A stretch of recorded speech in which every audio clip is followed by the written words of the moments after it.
You're listening to the Underdog Podcast with Scott Kujak, episode 87. And marked it all clear. I said, all right, cool. I took my backpack off, about 120-pound backpack full of rounds and ammo and grenades and everything. Water, of course. And I set it on the ground and I set it on top of a bomb. So when the bomb went off, it immediately took off my right arm, right leg automatically. So they never found those pieces of me. I got thrown on the left side of my face. And when I rolled over to see the aftermath of what happened, my right side's gone, my left side, my ankle and my left ankle bone, if you will. So like, that little bone that sticks out your ankle and that you can see on your foot. Yeah. So that was dangling, touching my left thigh because the bone had snapped, but muscle and tendon were holding it on. Dang. And my left hand still worked, but I was blown out at the wrist really bad. So like right in this area, I was blown out real good, but I still had to use my thumb, index, and middle finger. This is the Underdog Podcast, and we bring you interviews from around the world of people including cancer survivors, war veterans, famous athletes, former drug addicts, entrepreneurs, amputees, and many more who became champions in the midst of life-altering adversity, providing you with an example on how to overcome your own challenges. This is your host, Scott Kujak, and I hope this episode ignites a fire inside of you to finish your underdog story. Hey everybody, welcome to Underdog. It's been a couple weeks since I released an episode, but I am excited to release this episode with you today. I'll be upfront and honest, this is one of my favorite episodes so far. Travis Mills is a veteran. He lost all 4 limbs in Afghanistan, and he is absolutely one of the coolest persons I've ever interviewed on the show. He has a ton of enthusiasm and a ton of energy. He throws himself wholeheartedly into every single project that he wants to pursue, and he finds success in almost every single endeavor that he chases. You will see that even though he lost all 4 limbs in a tragic event, he is still living life to the fullest with his family and giving back to his community, especially within the veteran community. If you have not already, follow the podcast at underdog_podcast on Instagram and Facebook. You can also leave us a Google review, which helps tremendously. A lot of people have been finding this platform through Google, so please help me out there. Of course, if you have any recommendations for guests or the show in general, shoot me a message on Instagram or through scottkujak.com, and I would love to explore any of the guests that you have in mind. I will see you guys at the end of the episode and enjoy this conversation with Travis. Welcome, everybody, to this episode of the Underdog Podcast. Today, I am joined with Travis Mills. He is joining us from Maine, and he is in his truck right now where it's nice and peaceful and quiet, and he can do this interview one-on-one without a bunch of background noise. Travis, thank you for joining Underdog. Well, I appreciate it. And again, I apologize for the truck. All my in-laws, kids are, my wife's sister and brother's kids are in town. So my house is a crazy disaster. Oh, yeah. So I thought, let me just hide in the truck. And that's what I decided to do. So you guys are sitting in my CR 1500 right now. Welcome.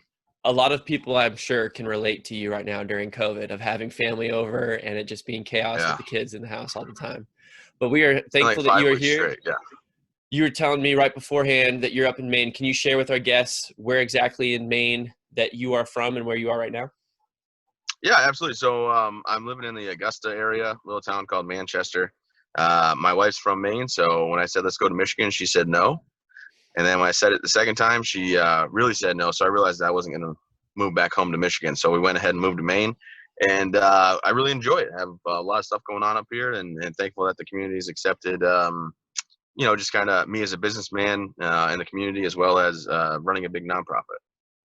Gotcha. We're definitely going to touch upon that nonprofit. And Maine is a cool state. I actually do not believe I've interviewed anyone from Maine or that has strong ties to Maine. So this will be a first.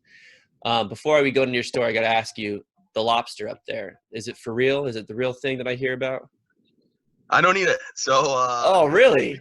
People come from all over to eat it, and they love it. My family, when they come visit, they indulge and love it, but it just tastes like rubber to me. So I'm more of a steak guy. My wife loves lobster, so I let her have all she wants, and then I get to eat the steak that I want, and that's all I care about. So I am a carnivore, as you could say, meatitarian.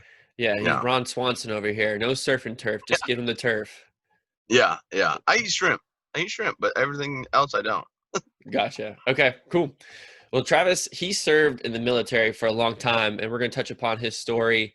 Can you share with us, Travis, what inspired you originally to join the military? I know that there's a huge call of brotherhood, and a lot of the veterans that I have interviewed on the show, they say, oh, my cousin joined, or 9/11 happened, or my brother or my dad used to serve in the military back in the Vietnam War, or something to that effect. What was Yeah. your story? I had a girlfriend back home, and I was playing college football, and she convinced me to move back home because she said she loved me. And when I got home, I accidentally met her other boyfriend, Colin, and I was like, screw this. So I joined the military. And then I got, injured. So I look back at my life and like, how this all happened? It's her fault. Um, so I'm not bitter about, no, uh, no, college wasn't my thing. Everybody's like, go to college. All the teachers, all the people now are like, go to college, be successful. And my grades weren't there. I only was at college playing football, and the season ended, and I was like, I really don't want to be here. And I decided that there's got to be something better out there that would suit me, and the military was just a really natural fit. So I went and looked at all the services, and I got really excited about it. And I chose the 82nd Airborne Division as a place to go, jump out of airplanes and kick bad guys in the face.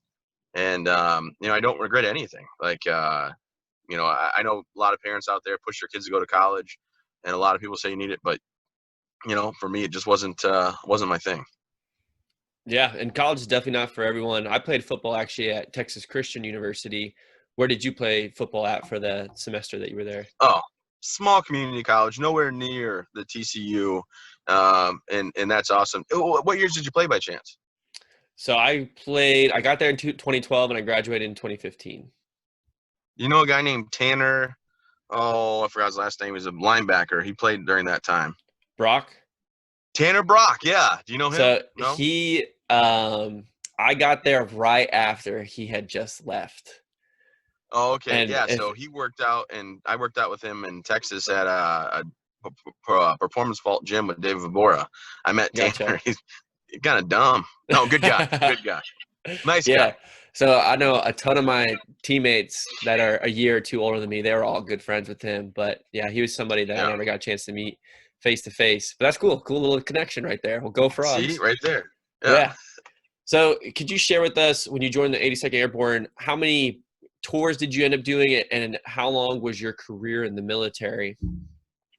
Yeah, so I ended up joining in March of '06, and then I made it to Fort Bragg. I did a 15-month deployment for the first time when I was 19. And then I met my medic's little sister online through MySpace, and we went to Mexico for a date, for our very first date. She was 18 and I was 20. That's a good first And date. we decided, yeah, I went to Cozumel, Mexico for a week, back to Michigan for a week. I went back overseas for my last 3 months of my deployment, and I came back and we got married. So I met my wife that way. I've been married 12 years now. And I went again to Afghanistan for my second trip for a year. And then the third trip I had was in 2012 in February, and it was supposed to be 9 months, but I didn't make it the whole deployment. Yeah, About a month and a half of it. we're Yeah. going to talk about that for sure. But first, I want to ask you is this story of you meeting your wife. Wild story, Yeah. unlikely to happen, especially tying the knot. So, how did you, and again, you were much younger back then, so I'm sure wisdom wasn't necessarily in your peripherals, but how did you back then meeting this girl that I knew you was obviously your buddy's sister, but that you knew very shortly and you were balancing a relationship in between tours? How did you feel like you were ready to commit to marriage and she was ready to commit to marriage, even though you knew you were going back on tours and you didn't really have that much time spent together? Well, I mean, I don't know. Just it was right. It was a right feeling. We just decided we got talking online, and then we decided, why don't we just go to Mexico? I never met her before, so I flew into Dallas to pick her up. Her mom and dad were not pleased at all, and I was 6'3" at the time, and I found these supplements from Germany I started taking in Afghanistan when I was 19, and I was 275 pounds by like 22-inch biceps, and squatting Big dude. 500 for a workout. Yeah, I had yeah, we'll say that. My squat workout was I'd do 11 sets with 10 reps each, and I started at 450 up to 550. So Heck like, no. yeah. But I mean, I was taking these supplements I found. They're really good. And so anyways, I don't know. I just decided, let's go to Mexico. And then I'm always down to party. And we had a great time. and then came back and didn't really want to live apart since I was in North Carolina. She was living in Texas. So got married, got an apartment, and the military provides you the ability to actually get married young and be able to survive because, there's training, there's deployments, but they give you basic housing allowance, basic food allowance. So, all the healthcare and stuff's taken care of. So it's not like that struggle that a lot of people probably face if they don't have that kind of financial support or backing. So it was just like a normal thing. A lot of people in the military get married young. So a lot of our friends were our same age. And yeah, it just worked out. Yeah, and I know a lot of people that do get married young in the military eventually end up divorced. So kudos to y'all for sticking it through all the things that y'all have been through together, because it's a true love story. It was a brief dating Yeah. period, but you guys have made it work in the long run, which is obviously the most important. Can you share what led you, especially being married now, to want to go back to Afghanistan? I'm sure there's a huge brotherhood calling there to support your friends and your Yeah. buddies and fight with them. But then the flip side, or the extra element, is that now you had to find a compromise or find that peace with your new wife. Obviously, she doesn't want you to leave. She wants to see you as much as she can. So how did you work through that? And maybe any advice that you can have with current military members right now who are about to go on tour, who are married and trying to navigate that in peaceful waters? Yeah. You don't have a choice in the military. They tell you when you're going and you got to go. So that Oh, contract gotcha. that he signs the real deal. I didn't know. But that I being thought said, you volunteered to go my back. my third one, I didn't have to go. Okay. I had orders taking me somewhere else, and I didn't think that was right. I didn't want to go somewhere else to Fort Hood. My wife understood it, and quite frankly, the tax-free money was good enough where we thought 9 months should be easy. We just had a baby on my third deployment, like 2 months before I deployed, or 4 months before I deployed. Sorry. So, it was just that calling plus, just making ends meet. But as far as the second deployment, I had to go. And I'll tell anybody that's getting ready to deploy, like, don't call every day because you're going to have nothing to talk about and it's going to start fights. As dumb as that sounds, you can call and say, hey, what's up? Love you. But don't try to be like, hey, what'd you do today? Because when you're over there, you can't talk about the missions that you're on. You can't talk about the op tempo. And it gets really repetitive. So it just causes more fights. And they're about nothing. And it's the dumbest thing ever. So it's definitely not fun. It's not something you look forward to. But at the same time, if you're in the military, they dictate what you do, not you. So you have to figure a way through it.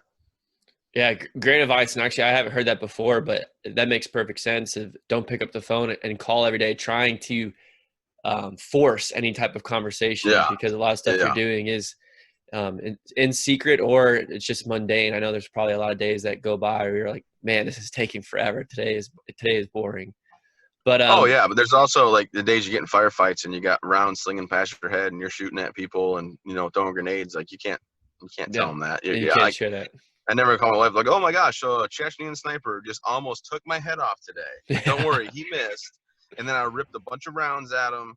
And then we went ahead and we bounded and moved and we ended up getting 4 bad guys today. Like took them out. Like she doesn't. One, they don't want to hear that.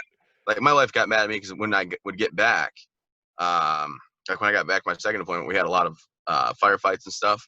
And she didn't know anything about it when I was overseas. When we got back, though, my buddies would be over with their families, and then we'd get sitting around talking and telling war stories. And she's like, "I really don't like to hear that." I'm like, "No, I guess you don't think it's as awesome as I do." Yeah. So yeah, there's just, what'd you do today? Oh, nothing. Went on patrol, nothing much going on. And you could have been in like the worst firefight you've ever been in, and sent somebody on a helicopter to the hospital because they just got shot up or blown up. But you can't talk about that. So don't try forcing conversations. I mean, just try to figure out what they're up to, tell them have a good day, and call it. Great advice. Can you share with us what happened on April 10th, 2012, which was really a huge pivot point in your life of a new direction? Yeah. Yeah. So, I mean, I'm on my third deployment and it was a very hot and intense zone. A lot of firefights, a lot of action and combat. And then we went ahead and went on patrol one day on the 10th of April in 2012 and came to a short halt. And I started having the guy with the minesweeper sweep the ground. So he checked the ground for like any deficiencies in the soil. They call it ground penetrating radiation, GPR. Anyway, so it's supposed to tell us. Well, he went over the spot not once but twice, and marked it all clear. I said, all right, cool. I took my backpack off, about 120-pound backpack full of rounds and ammo and grenades and everything, water, of course. And I set it on the ground and I set it on top of a bomb. So when the bomb went off, it immediately took off my right arm, right leg automatically. So they never found those pieces of me. I got thrown on the left side of my face. And when I rolled over to see the aftermath of what happened, my right side's gone, my left side, my ankle and my left ankle bone, if you will. So like, that little bone that sticks out your ankle and that you can see on your foot. Yeah. So that was dangling, touching my left thigh because the bone had snapped, but muscle and tendon were holding it on. Dang.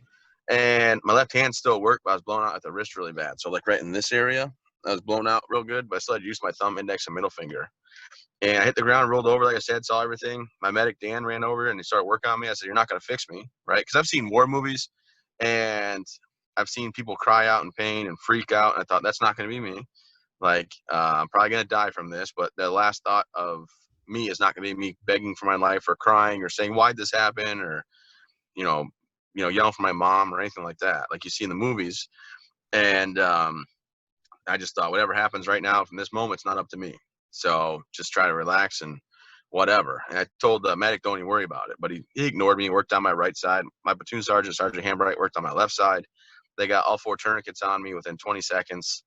As they're working on me, I didn't know what to do with myself, and I still had my left hand. So I reached up and I grabbed my trucker mic, which is on your chest normally. And I called my lieutenant. I said, hey, 6, this is 4.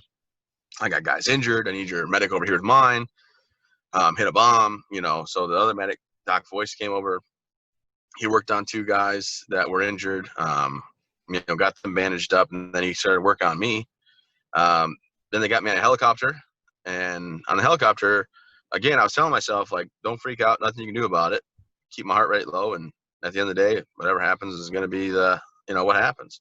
So one of my one of my guys was yelling out in pain, which he had every right to. And I yelled over at the flight medic, take his helmet off. And I yelled it again. And the third time I yelled it, I might have said some choice words, but I took my hand out of the strap that was holding it down and I swung it over my head to the best of my ability. And I motioned for him to take his helmet off. And he took it off. And I said, give my guys water and tell them they're going to be okay. And couldn't believe that I did that. They couldn't. And they actually wrote me a letter to my wife. It's in my book, Tough as They Come. We published a letter that they wrote to my wife and me about like that day when I was doing on the airplane. Or the helicopter, sorry. And then anyway, I made it to the hospital. They rushed me into surgery, and then they had to physically hold me down and knock me out because he kept trying to sit up. And I kept telling him, quit touching me, I'm fine, leave me alone. And they were like, yeah, you need to go to sleep, So they knocked me out, and the last thing I looked at that nurse and I said, my little girl, I'm never going to see her again, because at the time I didn't know if I'd wake up again. And then I was out, and 9 doctors and 7 nurses worked on me for 14 hours total. They had over 400 units of blood given to me throughout that time. Which is the most blood ever given in Afghanistan to somebody, I guess. They had to actually do a mass blood donation call. So people were right from their veins right to mine, actually, because they ran out of A positive and universal blood that day. So really good that they did that. And they had 2 nurses for like 9 hours pump air in and out of my lungs. And after that was all said and done, I still had my left hand, but everything else was gone.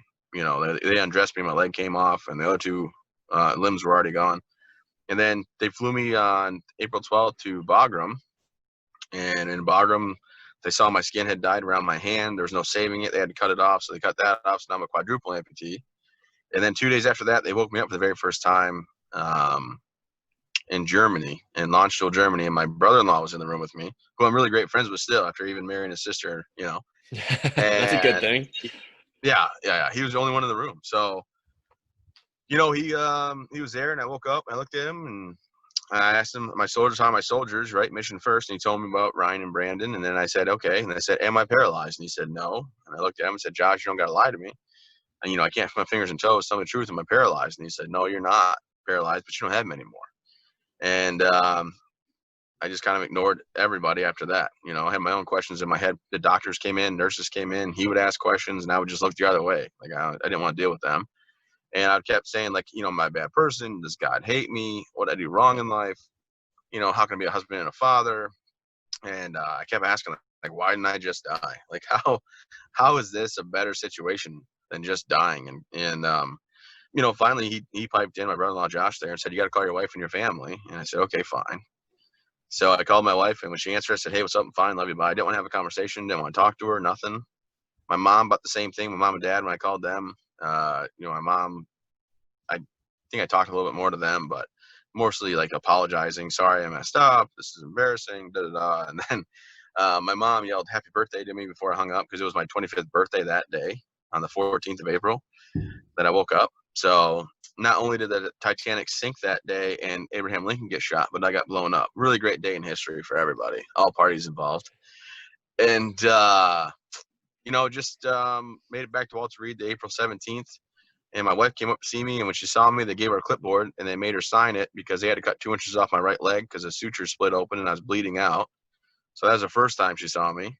And then the next day she came in the 18th, and I said, "You don't have to do this. You're well, she was 23 and I was 25. We had a 6-month-old. I said, take the house, the money that we have saved up, the cars, and just let go. Just do your thing financially, whatever I can do. I'll take care of you guys. But this is not what I want for you, And she was like, nope, nope, we'll get through this. So I was fortunate to have her. Later, did I realize that she was really looking forward to the handicap parking and thought that was worth staying. So yeah, no, she stayed with me, and I made to Walter Reed, like I said, the 17th, and then I had 19 months there of recovery, which was awful, but yet awesome at the same time. Dang, what a journey. And thank you for sharing all that, especially Oh. the day-to-day of what happened in the immediate aftermath of that tragic event. I am absolutely shocked that you were not knocked unconscious when that bomb went off, that IED went off. Is that typical? I mean, was it just dumb luck that you were conscious for all that? No, actually, I think a lot of people don't get knocked out unconscious. Sometimes they do, but there's guys that lose their legs and they're awake the whole time, and it's not unheard of to be awake and have to be forcibly knocked out by the medication and all that. I don't know why. But a lot of people in car accidents, they'll get knocked out and then their brain just makes them forget everything that happened. Cool. But for me, like I was awake the whole time, and it took a little while to get to where I am today. But with the whole mindset of like, hey, it happened. Like, can't change it, can't go back in time. So just live the best life. But no, I think I was unique where I didn't freak out. I think that might even save my life. Right? I didn't get my heart rate up. I didn't have my blood pumping faster to leave my body. I was just calm and told Yeah. myself, whatever happens, happens. Mental toughness definitely came into play right there. And you're right, it probably did save your life because you didn't freak out. When you talked about how when people get injured during war, they cry out like in the movies or cry out for the mom. I always think of that scene from Saving Private Ryan Yeah. of that Yeah. guy yelling out. And it's cool to hear that you were consciously thinking, do not do this. This is not how I want to be remembered if I do go out, and I'm tougher than this, which is I mean, I'm sure you absolutely do. Yeah, crazy. I'm sure you do your research, right? So, do you know that I tell people that's what I was seeing in my head? It's okay No, I didn't if know you. that. Oh, I have a lot of videos out there because I do motivational speaking. So, like, Goldcast did a video on me that's got. So, like, no, I was like, I'm not sure if they've ever published one like that, but no, I did see Saving Private Ryan in my head, like, the medic yelling for his mom, the medic begging not to die, and then ultimately dying. That's what the scene in my head was on the ground when I was seeing everything. Oh, that's Literally, wild. that was the scene I was watching in my head. I was like, I'm not gonna be that guy. No way. So I I'm not saw gonna be that guy. I saw a clip of you talking, but I don't recall you bringing up Saving Private Ryan. So that was just me thinking of Saving Private Ryan in the Yeah, back of my head. So that's yeah. See, neat. like that's what I did, and I didn't think they ever published like all the video clips I have online. I don't think it talks about that exactly. Gotcha. Because I do a lot of corporate events, like Wells Fargo is a client of mine, Lockheed Martin, and Microsoft, and Dallas Cowboys and things like that. But I was like, I don't think they've ever published that, but maybe he saw that somewhere, and that's why he's bringing it up. But anyway, you didn't. Great job. Great job. Leading Same the horse to wavelength horse right to water. here. So another thing I want to ask you about is, I don't know if you get asked this a lot, but is that emotional piece. And you talked about how a couple days afterwards, when you kind of woke up for the first time or came to full consciousness of, why didn't I just die? Like, how is this better living like this than just dying? And that is a huge emotional toll and spiritual toll on yourself going for not just the next week, but you said you had 19 months of recovery back at Walter Reed. So can you share when that flipped in your mind and you stopped thinking those type of thoughts, and how you got to that point? Yeah, I mean, I saw my wife. My daughter was 9 months, or I'm sorry, 6 months old when she came and saw me at the hospital, and she would crawl all over my chest, and she would, lay on my neck and my face, and it didn't take long to realize, like, well, I didn't die. There's nothing I can do about that, and I have to get better because my wife and my daughter are still here. My family's right here. I met a guy that walked in my room. And he was like, "Hey, man, welcome to the club," and I was like, "I want to be in your club." And he's like, "Well, too late now." And he was a second ever quadruple amputee. Turns out there's five of us. Not really anymore though. Like there was five of us, but two of them Well, have double arm transplants, so I don't think they still qualify as quadruple amputees hmm because they have like double arm. Like they quit on us. But like seeing's believing, right? So seeing somebody that has been through the same injury, that has the same amputations really as I had, that was walking, that flew in from Missouri, that lived by himself, that drove, that told me like you're gonna be fine, helped me out a lot. My wife, That's not good. leaving me, staying by my side. Sorry, I got a long mustache here. I gotta get this thing trimmed up. I don't mean to look this homely.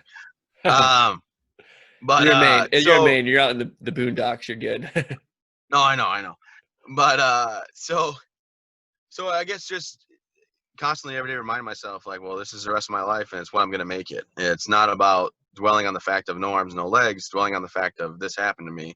It's about, all right, let's reminisce what we had and let's get better. So I started working out. I started going to occupational therapy. I started learning how to like open my hand, how to rotate my hand, right, how to do all that stuff. And it didn't work out like the way I planned my life to do. But at the end of the day, it was gonna be what it had to be. So I was really early on just in it to win it, I guess. The physical part was the easy part. Mentally was a rough part. There was like 6 months I couldn't look in the mirror. Not every day was a victory. Like some days I'd go and I'd do very, very well. I'd walk, I'd, do this, do that. Other days I might have fallen. I might be too stressed out, not stressed out, too um, physically worked out, like too tired. My legs would just like start cramping, so I couldn't walk that day. Maybe I couldn't pick something up. I had to pick up an occupational therapy. I mean, like every day was a step in the right direction, but I tell people not every day was like a quote unquote victory, if you will, or like oh, success. Um, but it got to be like 4 hours of physical therapy a day, 4 hours of occupational therapy a day, 8 hours a day, 40 hours a week. As much as I could be there, I was there, and I took it as my job. But a lot of dads can't say they learn how to walk with their kids. My daughter and I learned how to walk about the same time, right? So I have video and picture of her holding my hand as she wobbles around, and I'm like, bouncing around to hold her up so I can walk with her. I got my running legs. Me and her are like running, together in the military advanced training center, which is just a fancy word for gym. So yeah, it took me a while to get where I had to mentally be okay with it, but every day was a little bit, closer to that state of mind. And the happiest times that I have had were with my daughter, like on the ground, rolling around, playing or rolling a ball back and forth, and just having Chloe there to help me, and my wife being on my side is obviously a huge factor. But it's just yeah, I don't know. What do you think? I don't Yeah. want to ramble. I worry about rambling is all. No, that was really neat to hear about all the different things you thought about. And I think the thing that stood out to me is that you said for 6 months I couldn't look at myself in the mirror. And that's Yeah, something that I didn't even think about in my head of, okay, I was thinking more so the physical rehab, how difficult that might be. But honestly, yeah, looking at yourself in the mirror and seeing your new reality and seeing, wow, this is something that I have to deal with now the rest of my life, that would be extremely, extremely difficult. From the physical rehab point, you said it wasn't that tough, but you're doing it like a full-time job, 40 hours a week, constantly yeah. training and trying to improve. Was there any particular task that was way more difficult than the others or way more painful than the others? I mean, no, getting my hand for the very first time, trying to get that to work was really it wasn't that hard. Like you don't have a hand, so you got to do it. But 5 weeks in, finally got a hand. So can you imagine for 5 weeks I had to have someone feed me, dress me, help me go to the bathroom, right? Do things that you don't want to talk about, obviously, but things that you have to do. So for 5 weeks, I was that guy. So mentally, it was taking a huge toll on me, right? Nobody batted an eyelash, right? The doctors, the nurses, the medics, like all the people. My wife had to help me with some stuff. Like all the people just were there to help. But Mm. mentally for me, I'm like, this is like, I'm the guy that's 6'3". I'm the guy that's 250-pound walk around, like that picks things up and there for your friends to help do all this stuff. Now I'm asking, hey, can you help me out using the restroom? Hey, I'm hungry. Can you feed me? It's kind of like being a baby all over again, but that can talk and think, and it's not that great. Um, so that was rough. The first time I walked, the first couple like weeks, like the blood rushes, it pools, it stops, and it hurts real bad, but you got to push through the pain and just keep going. And you just keep telling yourself like, one day I'm gonna get out of here. And it's not like a prison sentence, but you have to look at it as a stepping stone to the rest of your life, right? Your new normal, they call it. And I just, I could look in the mirror like with my face, but when I saw like my little arm, right, I have a short arm, and I have, I used to have 22-inch biceps, and not that I was like really into like looking in the mirror, like flexing in the mirror, but I'm just saying, I worked out hard, and I was this guy that was big and tough, and now I'm the guy that's like, hey, can you help me, get dressed for the day because I don't have a hand to pull my shorts up, Yeah. so that It's was like the very, rough part. very humbling, and definitely Yeah. a different perspective that you have to take. I'm glad that through that, though, even though it was embarrassing, that you had gratitude through it all, for your wife, for the medical team that was assisting you. I know a lot of times it can take vets a long time to get to that point, but it sounds like you got there pretty quickly in terms of thankfulness. So do you know Sergeant John Peck? He was I do. quadruple Yeah. amputees. Yeah. So I actually interviewed him probably last year, maybe the year before. And Yeah. he's a really cool guy. He was one of those double arm transplants that we Yep. mentioned before. And it's a similar thing. He was stepped on an IED and all four limbs were blown off. And one of the things that he shared with us on the show was that it was really, really difficult for him not to think of suicide. And he would be up in his room in Walter Reed, and he would literally walk out, like look outside and think about, man, if I can just go out there and roll out into the middle of the road and someone could take me out with their car. Like, it was very tempting to him. But over Yeah. time, he found love and realized that he could love and be loved and have a normal functioning life to the fullest capacity that he was able to. And he eventually got out of that mindset. Was suicide ever an issue with you? Because I know a lot of vets deal with that.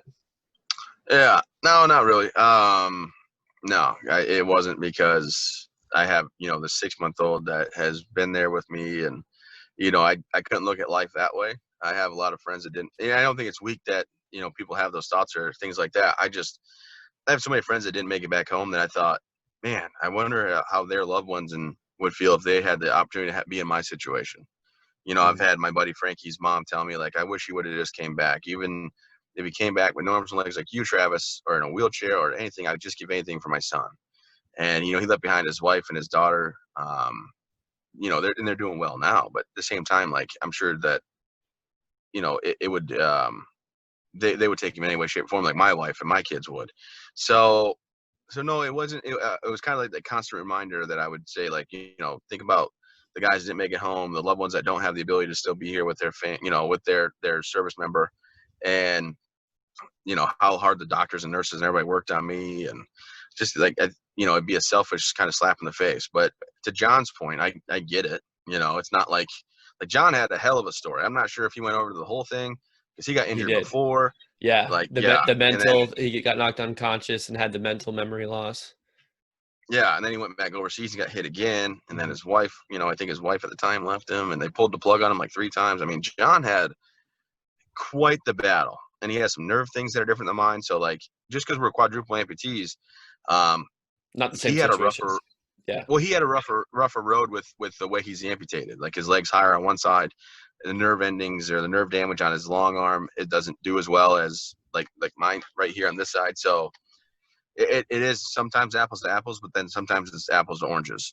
So, like, for his battle and his thing he went through, um, I commend him on doing a great job, and I'm glad he's at a place now where he has, been remarried, and I think they have 3 kids. Like, he doesn't, but they're he has 3 stepchildren that he takes care of or whatever. And, it's just, it's such a different, like, that's the thing. I guess I'm not trying to trip my words. So I respect John and everything he's been through. I just think that sometimes people see me and they're like, oh, geez, like, you know, they kind of compare me to maybe somebody in a wheelchair that's below than like, like neck down paralyzed. And I'm like, no, these are completely different situations. Yeah, And, absolutely. there's different mindsets for everything you go through. And where my story, I had my wife on my side, had my daughter there, and I was able to have long limbs. Like I have my kneecap on my left leg and all that.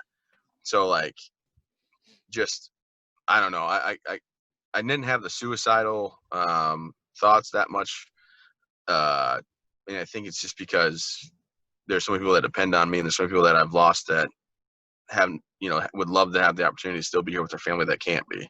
So, I did like Lieutenant Dan moment probably where I'm like, I'm supposed to die on the battlefield with my men, but same time, Yeah. I'm supposed to take my kids to the park, and I have a son now. He turns 3 next Monday.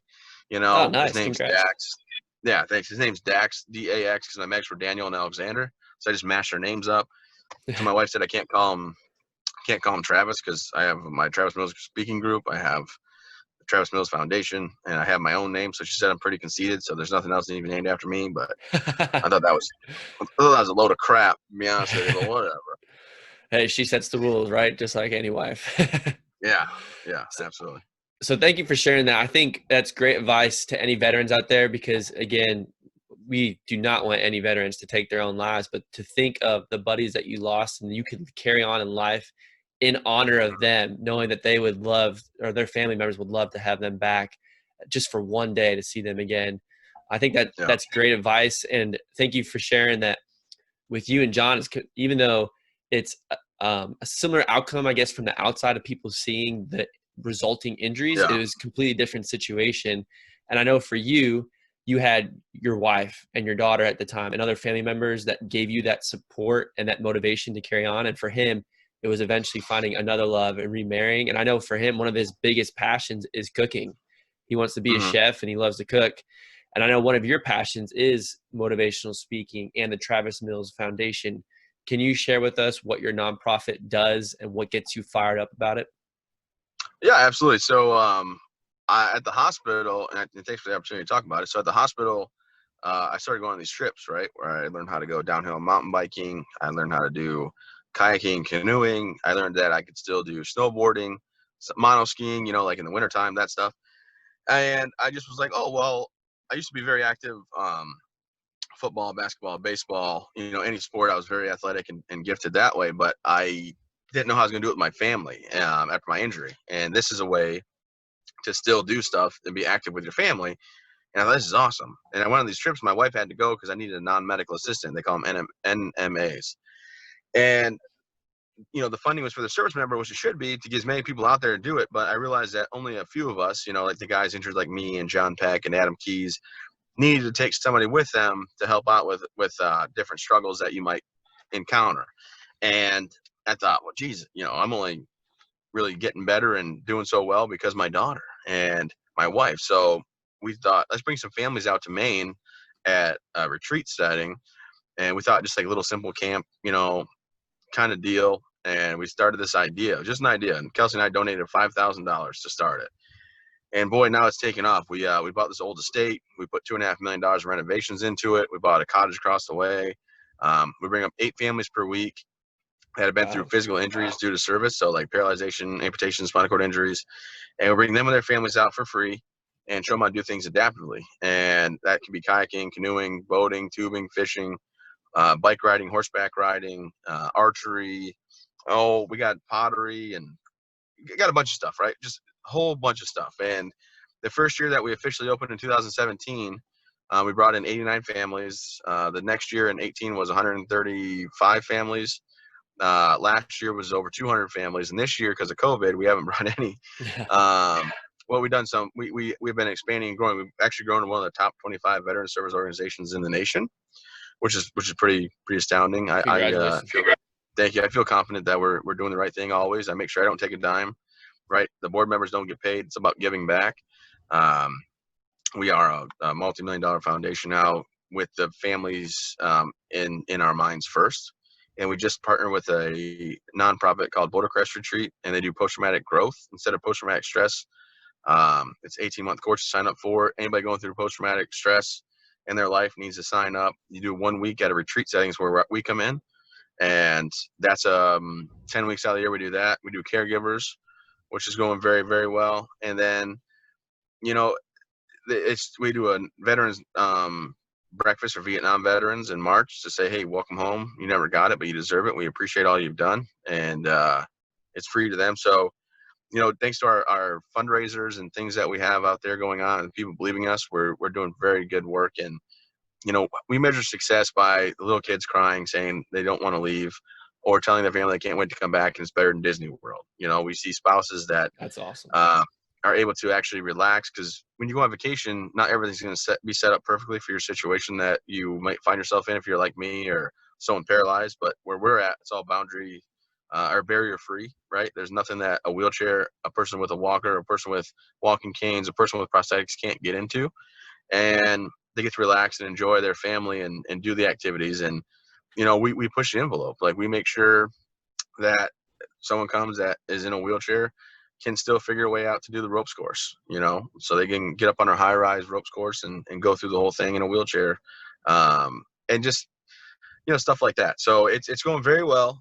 COVID's kind of slowed us down a bit as far as bringing families in, but our mission hasn't changed. We're not stopping, and we have caregivers planned on coming up in September. We have two post-traumatic growth programs going on, which is called Warrior Path, going on this month and next month, and then families start coming back in December, I believe, as long as everything goes according to plan. Incredible mission, and what a cool growth story of just donating $5,000 because you have a mission and you have a passion, and now it's multi-million-dollar nonprofit organization, and you're helping literally hundreds and hundreds of families and former veterans, excuse me. So one of the questions I have based off what you just said, are you hosting families in a non-COVID environment 52 weeks a year, or is it only during the summer, or is it certain times of the year? So certain times we operated 22 weeks last year. This year we were planning on operating 30, and eventually we're going to get up to the 38 to 42 weeks out of the year range, Okay. Because we have to have time for maintenance and things like that. We're going to dive into some first responder things, which I'm really excited about. And, not that I don't like all the nonprofits out there. I think everybody tries to do good and do the right thing, but we'll probably get to the point where we'll build three to five more facilities around the nation, because we know we're doing it right. We know that you're never going to have any scandals or anybody say anything negative about the work that we do and the things we do with the funding. And we're all about giving back. So first responders are going to be a big part of us. Firemen, police officers, nurses, doctors, and things of that nature, paramedics. And I'm really looking forward to what the future holds, but we're just going to keep climbing. I drank whiskey one night, and a guy told me I should buy his marina. And I was like, why would I do that? And my business partner, who's my probably my best friend, my neighbor over here left to my house, he came over and drank whiskey, and our wife said, don't you buy it? So we bought that. So we got a marina with 180 boat slips now and 38 cabins, cottages, and rooms that we run, which is a for-profit. I became a part owner of an insurance company. I do my speaking about 110 days out of the year on the road for my Travis Mills Group LLC, and then I got some rental properties. But you got to keep plugging away, right? Keep plugging away. And I started by flipping one house, and I flipped 7 now, and I was able to buy some properties and stuff like that. So even having no arms, no legs. A perfect example of something that most people would see from an outside perspective and say, what hope does that guy have? What's going to happen in his life? And look at all the amazing things that he is doing to give back to society, to provide for his family, and chase different passions. And he has enthusiasm with all of it. Travis, one of the questions I have too is I know that you do a lot of speaking. Do you make it a priority to be in Maine to see the new families every week, or is that just impossible with your travel schedule? Well, I try to. So I try to be there and say hi, but I only go out there for a couple hours one time for the week that they're there. And not because I don't want to hang out with them, not because I don't think they're great. I don't want to get in the way of what my program director is doing out there. I like to have the families enjoy themselves. And, some families, not that they get nervous around me, but I'm kind of like a more public figure than a lot of people that, are in the injured world like I am, I guess you could say. So like when I'm out there, like people are like kind of on their toes and they're like, oh my gosh, like that's da da da da, and like I don't like to be in the way. So my wife goes out there, and my wife's really low key, right? She doesn't like the limelight. You will never see her, doing interviews and things like that for the most part. She's only done like 2 ever, and they've been with Oh, her wow. friends. So she goes out on Tuesdays. We have like the ropes course usually on Tuesdays. So she goes out and she helps facilitate the ropes course. And it's funny, some lady that was doing the ropes course, she fell accidentally, and my wife had to go like do the rescue. Like they strap up, lower to the ground. It's all, I mean, not like rescue like in a bad way, but you can't climb back up the ropes course. You got to get lowered down safely. And this lady's like, "Oh, geez, I'm so glad that Travis and Kelsey weren't out here." And then she looked at Kelly and she goes, "So when are we gonna meet Travis and Kelsey?" And Kelly goes, "That's Kelsey right there." And She had no the lady goes, idea. "Wait, you're Kelsey Mills?" And my wife goes, "Yeah, yeah. How you doing?" And she's like, "Oh my gosh, I wasn't ready to meet you yet." And Kelsey's like, I'm just regular. Like we're just regular people." And I show up for lunchtime. I don't normally eat. I take 2 hours to go see, sit and talk with all the families, make sure they're doing well, see if I can help with anything.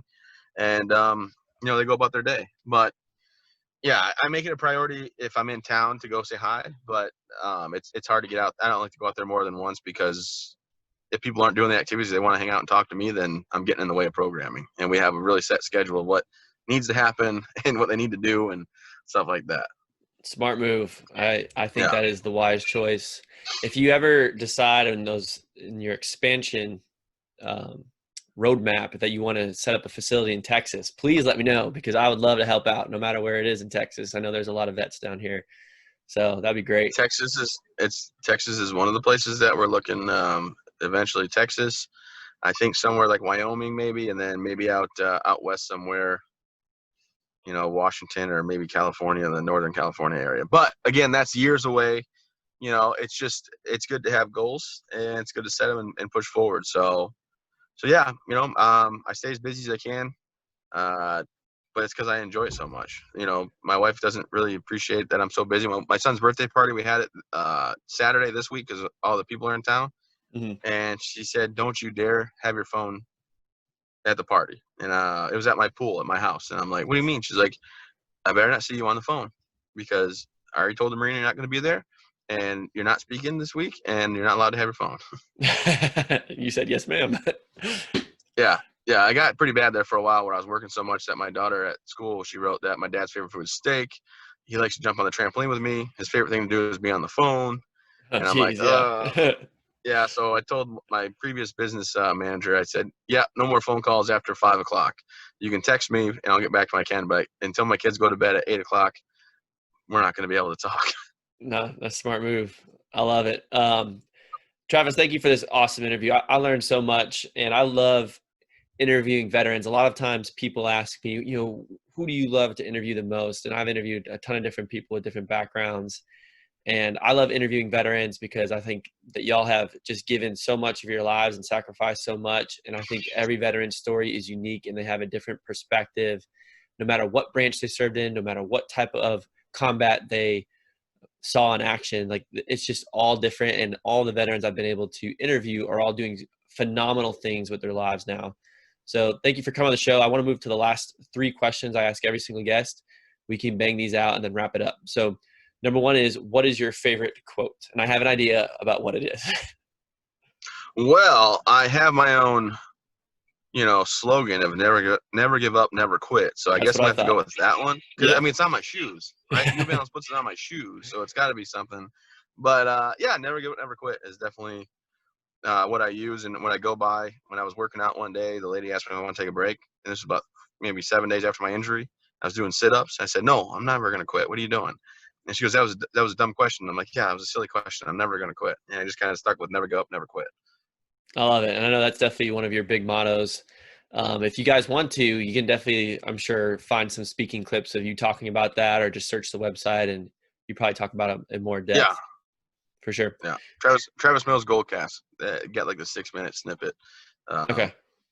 Like Number yeah. 2 Anyway, is, how has being an underdog in your story shaped you into the person that you are today? um, I mean, I don't think people expect me to really be successful. They probably just expect me to like just go sit on the couch and do whatever I wanted to do. And I definitely have a pension, so I could just kind of sit on the couch, I guess, and maybe watch Netflix all day. but that's just not my personality, not my my mindset. So as much as people want to come up and say, "Oh, it's awful," how are you got pity in their eyes at first. I want them to walk away knowing like, "Hey, no, I'm fine. I have a couple of extra steps in the morning, and I push through just like anybody else." So I mean, it helped mold me into knowing that people are willing to let me slack and slide, and I don't want that to be like how people look at me. So I was just like, nah, you might see me one way, but I'm going to show you another way that you can look at me. And I think I changed it from the guy with no arms and no legs to now I'm the guy that owns the marina or the guy that has that nonprofit. Now usually the second identifier is like, the guy with no arms, no legs. But it's moved from the guy with no arms and legs to like, no, the guy that owns, Travis Mills owns the marina down the street, or Travis Mills Foundation, the guy that started that. So Or the I guy like who's that. a kick-ass dad. Yeah, yeah. And I make it sound That's like the I'm on best the one. phone all the time. I'm really not. I'm not on the phone all the time. I play with my kids quite a bit. I can Yeah, do a well, backflip on my trampoline. kids, they observe everything. You tell Yeah, them one thing and they'll bring it up to you 3 weeks later. Hey, you said this. You're like, what? yeah, What did I say? My little nieces and yeah. nephews do that all the time to me. And then the last question is, how do you define success and why do you consider yourself successful? How do I define success? I mean, I guess if I go to bed feeling good about myself, that's a successful day. But that's funny because I sometimes don't sleep thinking about all the business that I still need to create. And not so much the business I have going on, but new ones I have to, in my mind, start working on building. But for me, success is just my kids are happy, my wife's happy. I'm able to put food on the table, have a roof over their head, and keep pushing forward every day. I think I'm successful because I've accomplished all that, but I also know that I'm never going to settle. And my mother-in-law and my wife get mad at me. They ask me, when's it going to be enough? And I tell them it's never going to be enough. I'm never going to not be hungry for more challenges and more complications. And I just want to make sure that I keep pushing forward so that I don't, ever get complacent. And then I do tell people the two life lessons that I've learned and that I live by that help me be successful is number one, and I've kind of hinted on them earlier, but number one, don't dwell on the past. Just reminisce what you had is what I do. And then live the best life I can now because I'm never going to change what happened to me. And every day I'm going to keep pushing forward. You'll never take back what happened yesterday. So might as well make the best of today and tomorrow. And then I tell people, you can't always control your situation, but you can always control your attitude. My situation every morning I wake up, I jump out of bed in my wheelchair. I take my arm and put it, on because it's on the charger usually. And then I go down, I have my coffee. My wife and my kids come down eventually and then we go about our day. So my situation of no arms, no legs doesn't dictate how I feel about myself or how I see my day going. And my attitude is what, makes me who I am. So I make sure it's the best I can uh, every day of the week, Monday through Sunday, and then Monday again. Great response. Ambition is a tank with fuel that never runs dry. And I love it that you continually find new things that you want to be challenged in and new things that you want to be find accomplishment in. Travis, you mentioned it before about your goal cast, but can you share with us how can people stay up to date with all the things that you have going on? Can you share your public social media handles? Absolutely. Okay. Yeah. Yeah. So my website's travismills.org. My handles are SSG Travis Mills. So Instagram, Facebook, I think Twitter. I don't do Twitter, but you can find me on Twitter. All those are just SSG, which is Staff Sergeant in the Army, but SSG Travis Mills. Find me, like me. I got to do a quick video apologizing to my marketing director right after this phone call. So I'm going to go live. Even though this isn't live, I will be just going live probably in the next 4 minutes and saying, hey, Tyler, sorry I didn't get the video up that you wanted.